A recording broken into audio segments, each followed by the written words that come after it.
Oh, go. Gusto ko dito kay Soph kasi napapalabas niya talaga yung ano ko eh, yung kahit pagod na ako, pagka hindi nakukuha yung sayaw, yung kailangan makuha. So, you need to push yourself din talaga. So, yun yung maganda kay Soph kasi yun yung napapalabas niya sa akin kapag ka nagre-rehearse kami.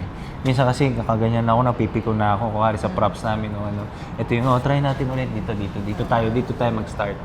So, parang ako, nagaganahan ako kasi may ano siya eh, may positive thinking siya na kaya, tatry lang natin May tapang ulit. ka. Oo, may tapang.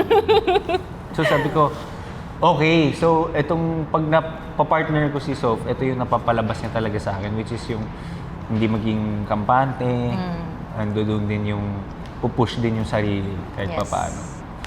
So ayan, may takot din ako dito kay Madam.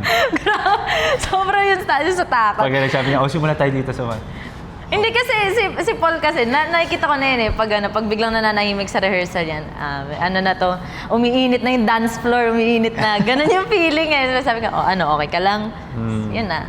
Yeah. Hindi ko naman ini-invalidate syempre yung nararamdaman niya, pero naiintindihan ko naman. Kasi dumaan din naman ako sa ganyang mga frustrations, and nakita rin naman niya yun. So,